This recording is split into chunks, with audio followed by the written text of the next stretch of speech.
संसार मरेगा, ये लोग मरेंगे जिसको कोई जिनाने वाला मिला नहीं, जिनको कोई जीने की ताकत नहीं मिली। हम मरते नहीं, हमारा हंस नहीं मरता। मेरा हंस कबू नहीं बिछड़े, जिसकी शब्द में सुरती समानी। मेरा हंस कबू नहीं बिछड़े, मेरा हंस कभी बिछड़ता नहीं है, जिसकी सुरती शब्द में समाहित हो जाता है वो मेरा हंस बिछड़ता नहीं है। तो ये साधन है। जैसे जैसे हमारी उम्र बढ़ती है वैसे वैसे इंद्रियां, स्मरण शक्ति, बहुत सारी चीजें विलीन होती है, खो जाती है। लेकिन जिसको जागृति कहते हैं वो जागृति एक जगह आकर के तेजस्वी हो जाती है, एक जगह आकर वो तेजस्वी हो जाता है, वो तेजोमय हो जाता है।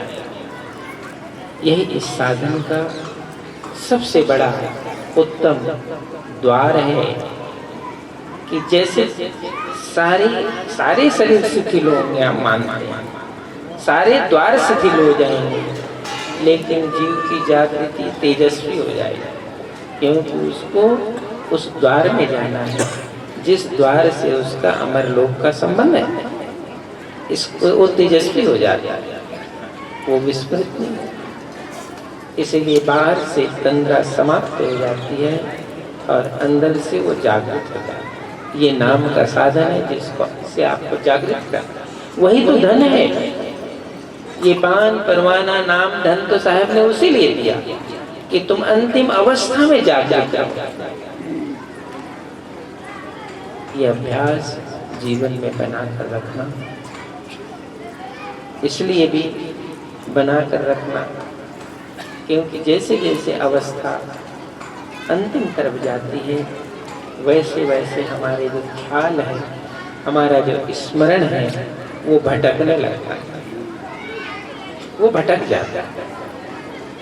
और जब भटक ही गया तो उसको मुकाम कहाँ से मिलेगा? वो भटकना नहीं चाहिए। उसके भटकने का जो विधान है उसी को नियंत्रण करना है। साधन का मतलब ही उसी को नियंत्रण करना है। जो भटकने की अवस्था आई है उसको नियंत्रित करो कि वो भटके ना। और वो ही हंस जो है ये सद्गुरु के नाम की ताकत से साहिब ने तो यहाँ तक लिखा है, मैं कबीर दरवानिया दरवाजे हूँ ठाक, आवत जात सुख उपजे हंसन को नहीं भार। मेरे हंस को भार नहीं है क्योंकि मैं वहाँ उसके नाम की ताकत से विद्यमान, क्योंकि वो जागृत है, वो जागृत साधन है। इसलिए जैसे जैसे वृद्धावस्था आती है मन में चिड़चिड़ापन नहीं होना चाहिए। कोई ये नहीं पूछता, कोई वो नहीं पूछता, कोई ये नहीं करता, कोई वो नहीं करता, ये नहीं होना चाहिए। इसीलिए पहले मन को अभ्यास में लगा, अपने धन के अभ्यास में लगा, ताकि वो चिड़चिड़ापन समाप्त हो, ताकि वो अंधकार की अवस्था चली जाए। उसका अभ्यास पहले होना चाहिए। नहीं तो तूफान तो एक ही बार आता है और सब तोड़ ताड़ के चला जाएगा। एक ही बार आता है और सब तोड़ देता है।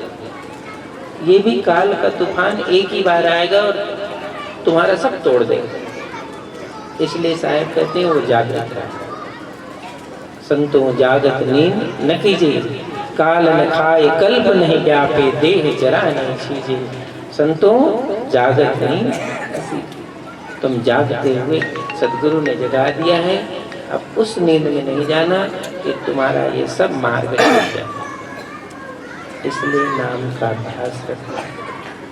सद्गुरु के द्वारा जो हमारी वृत्ति है उससे पान परवाना जो विधि साहिब ने दी है उसको शीश में लगा, शीश में लगा, सुरती वहाँ रखना।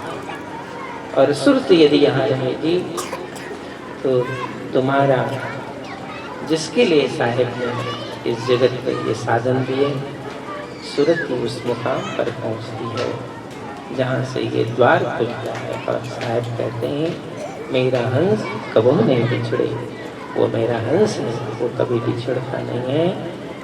क्योंकि उसकी सुरति शब्द में हमारे में शब्द द्वार है, शब्द द्वार से वो यात्रा कर लेता है। इस वेद को बताने के लिए साहब कहते हैं मैं युग युग इस संसार में आया, युग युग इस जगत में आया और इस पूरी परंपरा को महापुरुषों ने, संतों ने आपके लिए जो खोला है, सहज बनाया, कितना त्याग से, कितना तप से, कितने साधन से ये भक्त छगन लाल जी बैठे, इनके गुरु जी थे छोगरामन साहब, तो कितने लगन से इनको जगाया, इतने लगन से जगाया है कि वो अपने संकल्प पर दृढ़ है। यही तो धन है, तुम अपने संकल्प पर दृढ़ रहो, यही धन है। और दृढ़ता यदि समाप्त हो गई तो कोई फिर तुमको बचाने वाला नहीं है। संकल्प पर दृढ़, नाम साधन सुमरन के संकल्प पर दृढ़ रहना, ऐसे गुरुजनों ने, महापुरुषों ने जगाया है, उसका ख्याल रखना, स्मरण रखना। छगनलाल जी का आग्रह है, निवेदन है कि साहेब अगले साल यदि ये तिथि कुंभ मेला में भी आती है तो भी यहाँ ये कार्यक्रम होगा। यदि योग से वो तिथि वहाँ पड़ती है तो भी यहाँ यह कार्यक्रम होगा। उनका कहना है मेरे जीते तक ये कार्यक्रम बंद हो सकता वो होगा, ऐसे उन्होंने मुझे सूचना दी। इसलिए उनका कितना ऊंचा भाव है और उसके ऊंचे भाव का आप लाभ नहीं लेते हो तो वो क्या करेगा, वो बेचारा क्या करेगा। चल सदगुरु के हाट ज्ञान बुद्धि लाइए, लीजिए साहेब का नाम परम पद। उसने तो सदगुरु के हाट का आयोजन कर दिया। ये सदगुरु का हाट लगा है, साहेब आए हैं, अब तुम आकर उसका लाभ लो। तो जो शिष्य हैं, साधक हैं, आपके इस सोजत सिटी में कितने आश्रम हैं, राम प्याऊ है, सत साहिब की कुटिया है, सत्य धाम है और सुमरन साहिब का स्थान है। और कौन है? हाँ, और कोई स्थान है? हाँ, आबूदा महन जी का स्थान है। इतने स्थान के प्रहरी बैठे हुए हैं। यदि ये चारों कोना में है, ये चारों कोना में इसकी पहरेदारी है तो सोजत में जम आ ही नहीं सकता, क्योंकि चारों कोने में अब ये जब ढीले हो जाएंगे, ये चारों कोना में जब ढीले होंगे तो आएगा, ये इनकी जिम्मेदारी है। ये चारों कोना में जो लोग बैठे हुए हैं, ये चार आश्रम बना करके, तो जम को यहाँ आना चाहिए। यहाँ हंस आएंगे, जम नहीं आएगा। और जम तभी आएगा जब इनकी नींद लग जाएगी। इनकी नींद लगेगी तभी जमाएंगे, नहीं तो इनके रहते कैसे जमाएंगे। इनको तो साहब ने कंडिहार बनाया है, ये कंडिहार है, ये जागने के लिए है, अपने हंसों को बचाने के लिए है और अपने हंसों को उस सतनाम के नाव से पार करने के लिए। इस द्वार पर जम नहीं आएगा, जम तभी आएगा जब उसको द्वार मिलेगा। तो शायद ये सो जाए, शायद ये ख्याल न रखें, तभी जमाएगा। ऐसे जमाने वाला जब चार कोने में आप चार कड़ियार खड़े हो, निरंतर अपने हंसों को द्वार देने के लिए और काल को इस मार्ग में न आए, इसके प्रहरी के लिए ये कड़ियार हंसों ने, सदगुरु ने, ये धर्मदास साहब के परंपरा में इसीलिए उसको कंडिहार कहते हैं।